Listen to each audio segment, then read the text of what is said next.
Hi, this is Steve, K8BZ.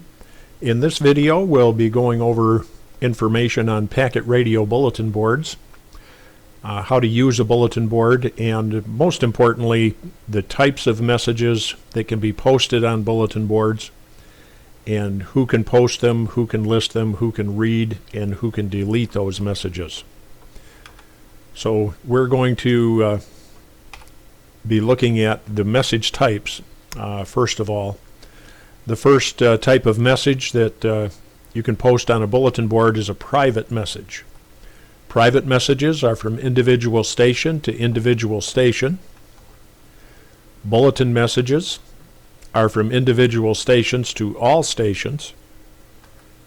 And traffic messages are from individual stations on behalf of a third party. These messages are intended to be relayed by one or more stations until delivered to the addressee. Private messages can be listed, read, or deleted by the sysop, and the sysop is anyone who is directly connected to the TNC with a computer. So you're always the sysop of your own TNC that's connected to your computer, and you can list, read, or delete any message on your own bulletin board that you have your computer connected to. Now, for other people, other than people directly connected, the messages can be listed, read, or deleted by the sender, and they can also be listed, read, or deleted by the addressee. And if you're not the sysop, the sender, or the addressee, you can't even list private messages on a bulletin board. When you do the list command, you won't even be able to see that the messages even exist on the bulletin board. Not to mention, you won't be able to read or delete the messages. And these rights or privileges for these various types of messages are kind of intuitive if you think about it. If you post a message from you to another ham radio operator, some other ham radio operator has no right to read or delete the message. The only person that does is the sysop, and he's the person that has ownership and management rights on that bulletin board. So the sysop, even if it's not to or from the sysop, he can read the message, edit or delete the message as they see fit, because they're the owner of the bulletin board and they have the management rights to the bulletin board. Now, bulletin messages can be listed and read by anyone.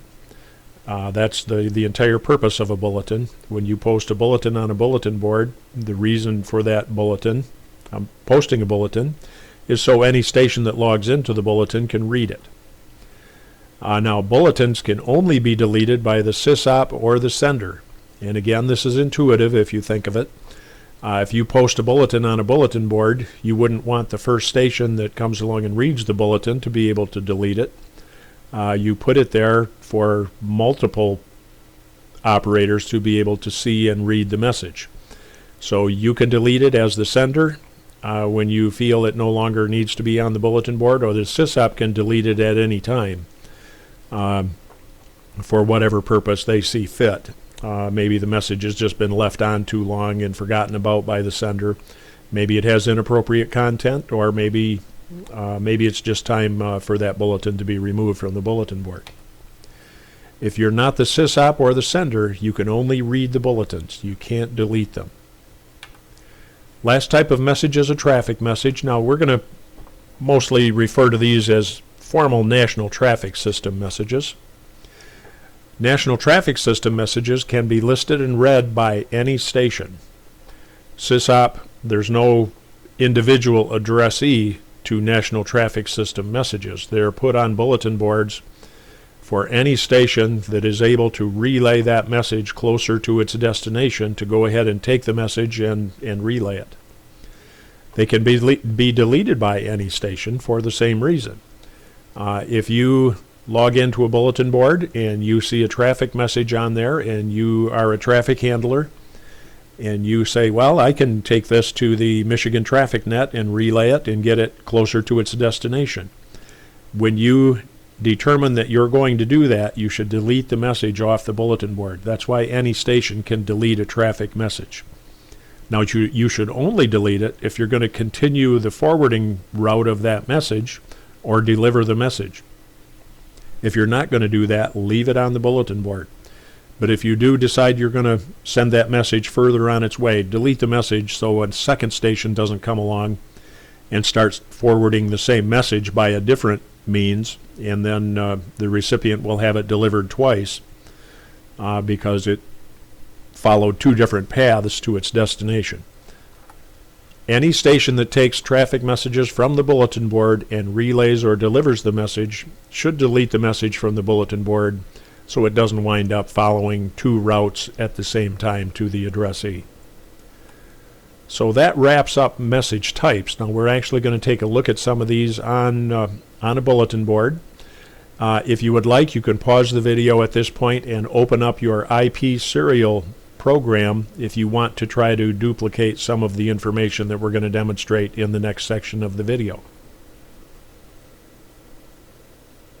Okay, so we're going to go to our terminal program, IP serial, by using the Alt-Tab method. Where's it? There it is. Okay, now we're in the terminal program, and we know we're in the command mode because when I push enter, I get the command prompt. So we're going to connect to a bulletin board. We're going to use the connect command, which is C, and the call sign of the station we want to connect to, W8GDW-1. And now we're connected to the bulletin board. A couple of things here I want to point out. I'm going to go back to the command mode by doing a Control-C. Now I'm not sending anything to the bulletin board. I'm back in the command mode communicating with my TNC. And I'm going to display the bulletin board commands. There are two commands here that we discussed in the command section. It is the ptext command, and actually I guess that's in the identification section. So let me describe this one first. PBMail is on. When that command is set to on, if you remember from the command section, that causes this to be displayed if you have unread messages on the bulletin board. If PBMail is off, then this line would be omitted when you sign on. Kind of handy to have that on, and I just wanted to let you see what it actually does when you connect to a bulletin board. The other command that is actually in the identification section and not in the PBBS section is the greeting message that's displayed here. That's in the, oh, there it is. Yes, it is in the PBBS section. That's the ptext command.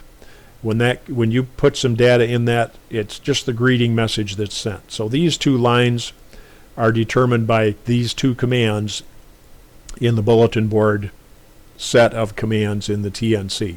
PBMail and ptext. So we'll go back to the conversation mode, and we're going to do a list command. Now this was the last line that we received from the bulletin board. That's called the command line or the input prompt. These are the commands that the bulletin board will understand. The B means bye for goodbye. You send a B to the bulletin board to disconnect. J means just heard for stations just heard. If you type J and send it to the bulletin board, it will return a list of stations that it recently heard. The K command is for kill. That's to kill or delete a message from the bulletin board if you have those privileges, like we discussed in the other section. L is the list command. R is the read command to read a message, and S is the send command to send a message. So we're back in the conversation mode. Let's list the messages. And we're receiving this list over the air on 2 meters. Now let's take a look at the columns. Obviously, some of these are very obvious. This column is the message number. This column is the message type and status. The type of message is one of the 3 types that we explained. It's either going to be a private message, a bulletin message, or a traffic message. The P here indicates it's a private message. This T indicates it's a traffic message. This B indicates it's a bulletin message. So that's the message type. If there's a second letter in this group, then the second letter is going to be the message status. N is for no, the message has not been read.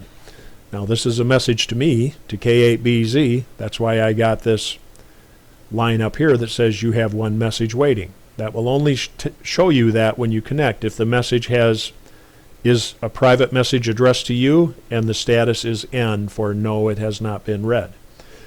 If it has been read, this message won't show up because it knows you already read the message. The status will change. So there's 3 private messages in here that have a status that is N for not read. Now there's another status that you may see, and it will only show up on traffic messages. That status will be TF. The F means the message has been forwarded automatically by the bulletin board to another bulletin board or to another packet station. It doesn't have to be a bulletin board. So if the traffic message shows TF, you know that message has been forwarded. The next column is the message size in characters. This is a very short message, only 35 characters, and here's a fairly long one that's over 3,000 characters. Next 2 lines are obvious, who the message is to and who the message is from. Private messages should be sent to a call sign. They always have to be sent to a call sign. Now the call sign might have a supplemental station identifier. Most of the time it won't. But private messages should go to a call sign. Traffic messages, if they're formatted properly for a digital station, should be in the to column, should show the zip code of the recipient of that message.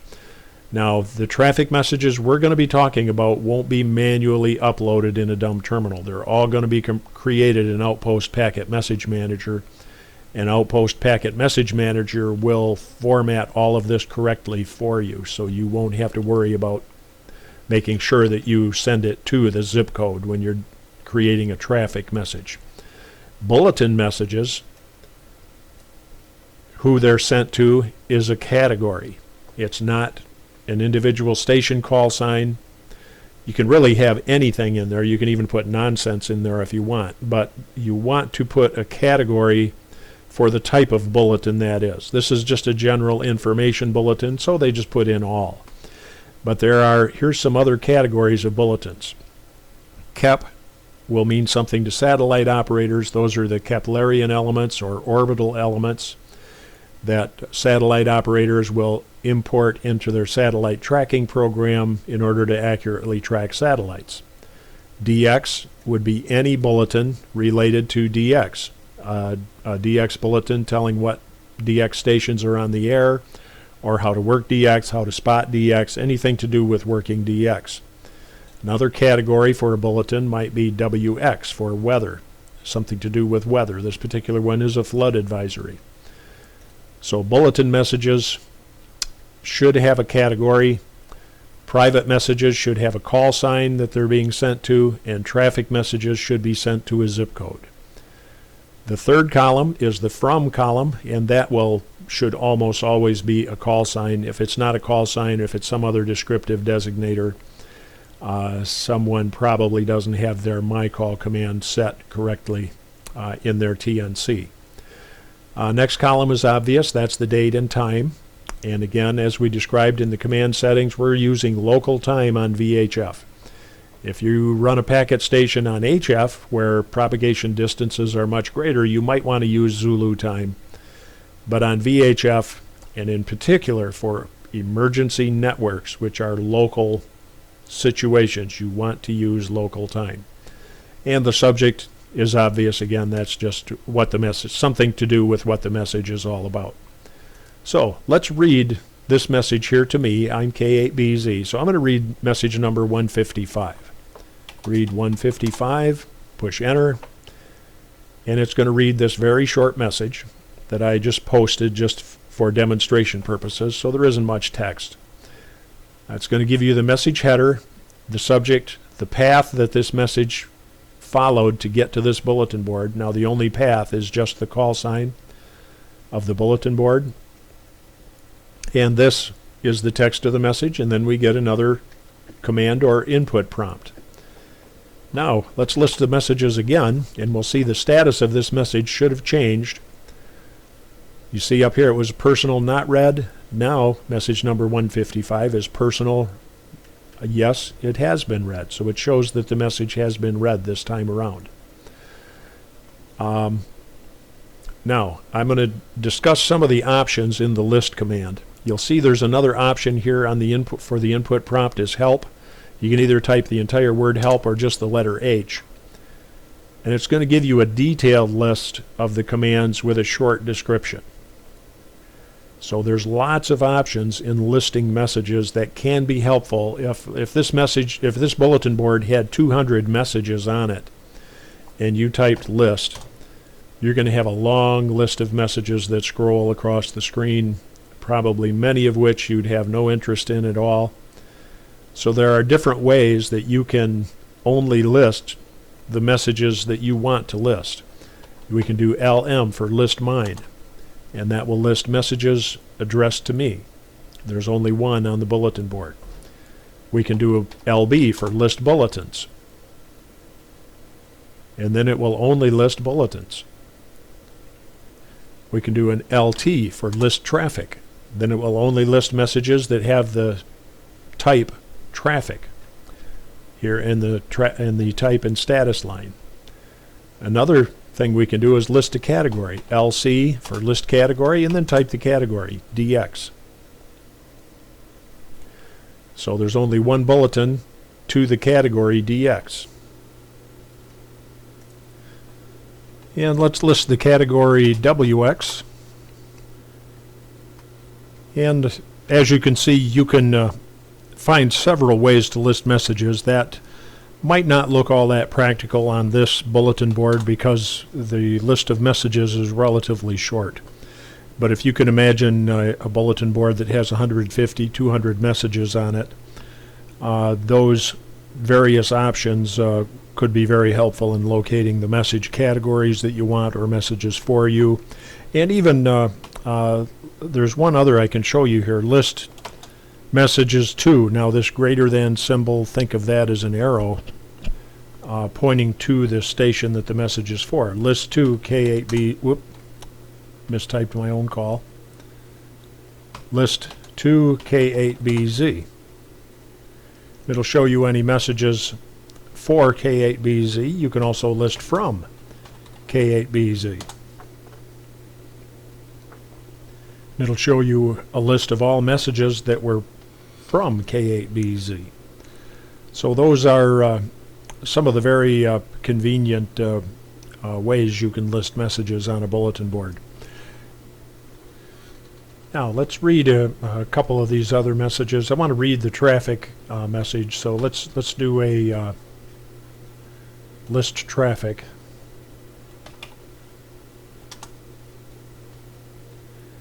And it should be message 153. So we'll read 153, and we'll just show you what a formal NTS traffic message would look like if properly formatted on a bulletin board.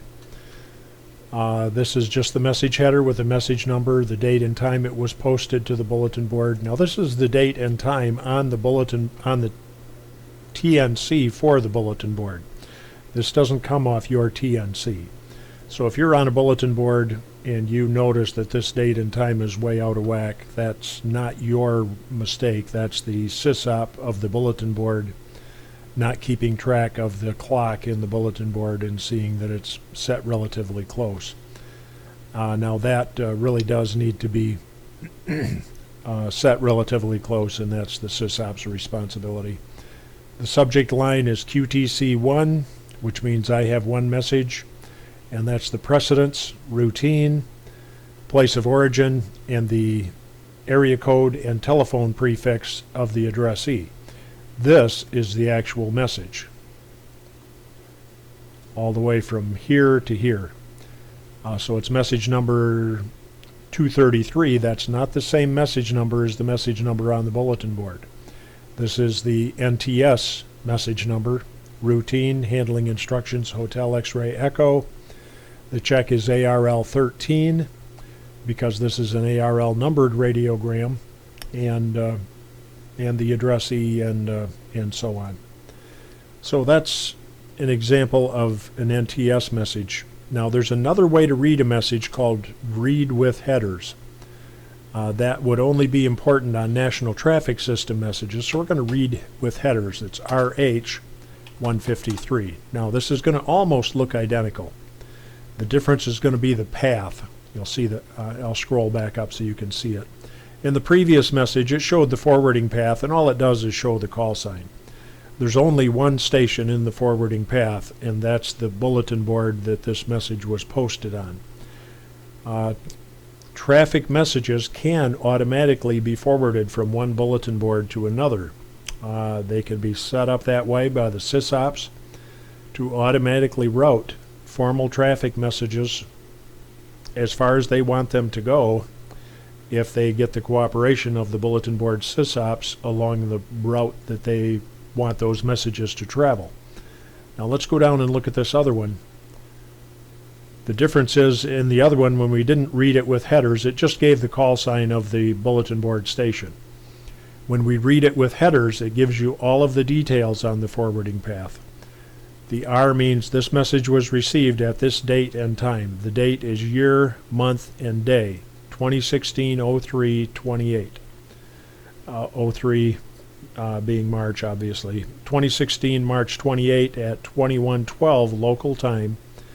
Message number 153 was received at W8GDW, and this is the hierarchical text. If you recall back from the command lesson, the H-text command sets the hierarchical text, and that tells you where this station W8GDW is located. FCC rules require that if any messages are automatically forwarded in a digital system, you must forward with it the forwarding path that that message took. It's required that we know each of the stations this message passed through if it was automatically forwarded. If it was manually forwarded, that's not required. But automatically forwarded, it has to be done. So you need to set your H-text, you need to set your clock correctly in your TNCs.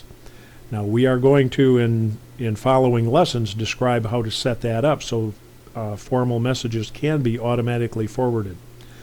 But I want to point that out, so any sysops out there watching this video realize that it is your responsibility to set your TNC clock to some degree of accuracy, and I've seen many of them that aren't even set within a decade of the correct date and time. So please take note of that. Please set your H-text command, your hierarchical text.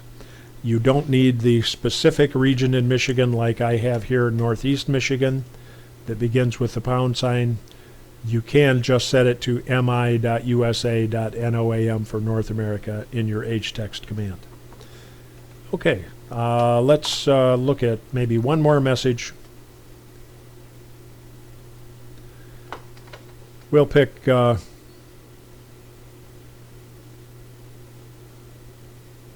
one here that's an example of a longer message. One of the advantages of Packet is that you don't have to type out long, difficult messages. You can copy and paste the message. For example, I'm just going to send a bulletin to all stations. Test message. And it doesn't matter what you copy and paste. You can copy it off the internet, you can copy it off a web page, you can copy it off from a text editor. I'm just going to copy and paste my message list. So I'm going to put the cursor up there and drag over that. I'm going to right click and copy it. Then for the text of the message, I'm just going to paste it with the Control V. Now it's going to take the TNC is dividing this up into packets and sending it one pack length at a time. Pack length is a command that tells the length in bytes of a packet. And once it sends all that, I can do a /EX to end the message. So I just basically copied and pasted information right off this page, but you can get it from anywhere. It doesn't matter where. Let's read this message that we just put in there, 158.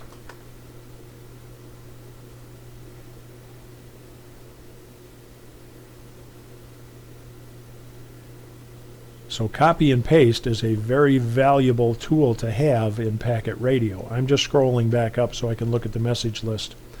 I'm going to take the satellite Keplerian orbital element bulletin, and we're going to read that. That's another one that was copied and pasted. It was copied off the ARRL bulletin website online and just pasted in one operation into the message. So I'm going to read 144. Now, if you would, try to imagine having to hand type this message into a packet message and get it accurate. Get it all entered accurately. How long do you think that might take? Took about less than 5 seconds to copy and paste that in the text of a message to send. Now, satellite caps aren't necessarily something that you're going to be required to send as an emergency packet communicator in a packet network, but there could be very complicated information that you're asked to send, and it sure would be great to just copy and paste that in the message. You know it's going to be accurate that way, and that's a big advantage in packet radio. So why don't we take a minute here and pause. You can go to your terminal program. I'm going to disconnect from the bulletin board with the B command. And then I'm going to do a monitor heard. Now, if you pause the video, go to your terminal program. If you know of a bulletin board, you can practice doing some of these various forms of lists. List categories, list traffic, list bulletins, list messages to or from a specific call sign. If you have trouble finding a bulletin board, from the monitor heard command, type monitor heard at your command prompt, or MH. And you'll see a list of stations that your TNC actually saved the call signs and dates and times they were heard. As we said before, the ones with a -1 SSID are probably bulletin boards. You can attempt to connect to them and practice some of this listing. Now, there are other types of bulletin boards. There are BPQ nodes and lots of other variations. These are for Cantronics or similar TNC bulletin boards, not for some of the other internet-based bulletin boards that you might find in a BPQ station or a BPQ node and some of the other variants. So if you find this doesn't work exactly like described here, just try another bulletin board, and you should be able to find one accessible from your location. If not, you can always connect to your own bulletin board and your own TNC internally and send messages to your own bulletin board to practice some of this. So go ahead, pause the video. When you come back, we're going to do a short wrap-up session showing how to send messages, which is a relatively quick process, and that will conclude this training session. Okay, we're going to wrap up this particular training session with just a quick rundown of sending messages. This is really very simple. We'll connect back to the bulletin board, W8GDW-1, and we better... as you see, I mistyped the call sign. If you hit a D command, it'll stop trying to connect to a erroneously typed call sign. So CW8GDW-1. And the command for sending a message is S. If you just type S, then you need to send the call sign. Let's say I'm going to send a message to K8EO, the emergency coordinator here in Gladwin. Now, I'm not telling it it's a private message. If you don't specify what type message you're sending, it's going to make it a private message. So send to K8EO, subject, test message. Then it's going to prompt you for the text. This is a test message. And then to end the message, you can either hold the control key and type Z, or you can do a /EX on a line all by itself. So we're going to do the /EX. I've just always used that instead of the control Z, and that saved the message. So now if we list messages to K8EO, we'll see the one that we just put on the bulletin board. It's message number 156 right here in the list of messages to K8EO. And we know that also because when it said enter the message, it also told you there that it was going to be message number 156. So if we want to read it, it's read, R for read, 156. It will read the message off the bulletin board. Remember, I sent the message, so I have the right to read it.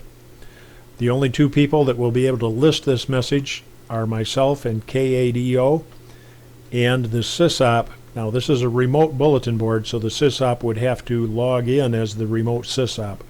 I will explain how to do that when I do a video on SysOp responsibilities. Otherwise, only myself and KADO will even be able to see that this message is even on the bulletin board. Okay, so now let's send a test bulletin. If we want to send a bulletin, we have to specify the type after the send command. SB, and let's just call this, we'll call it DX. And the Heard Island de-expedition is actually in progress at this time. So the subject is going to be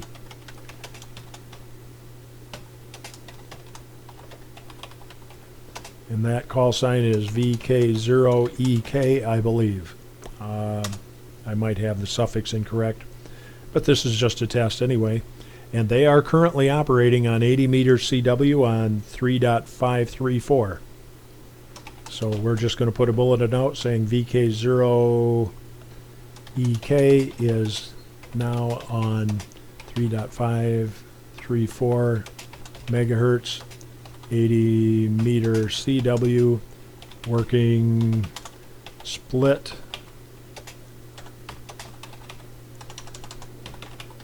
listening down 1 to 2 kilohertz /EX to end the message. And now we have our bulletin saved, so let's list bulletins. And it will list all the bulletins on the bulletin board.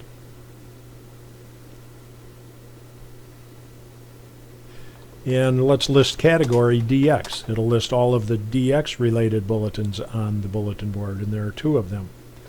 If we want to read the DX bulletin we just posted, it's number 157. Now remember, I am the only station that can delete this bulletin. Everyone can read it, but nobody else can delete it.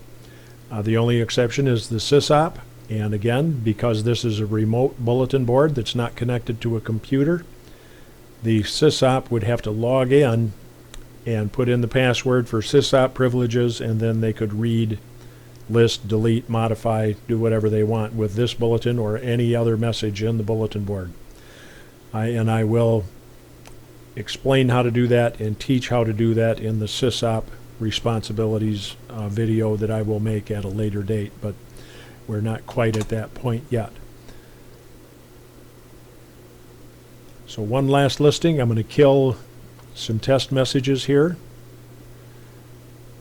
You can only kill one message at a time, so we're going to kill 157. We're going to kill 156. And I'll come back in later and clean up some of the rest of these that were just put on the bulletin board for this training video. So we'll disconnect from the bulletin board. And we are back at the command prompt. And that will conclude this training session on bulletin boards. I intentionally didn't do a traffic message to be sent to the bulletin board. I'm saving that to use or to demonstrate using Outpost Packet Message Manager because it formats everything for you, and it would be very unusual to put a traffic message by hand onto a bulletin board. It can be done, and you can do it, but I'm not going to bother to demonstrate that. We'll use the automated program to do that when we start using Outpost Packet Message Manager. So, as always, if you have any questions or problems, feel free to email me at k8bz@arrl.net, and we'll see you in the next training session. Thank you.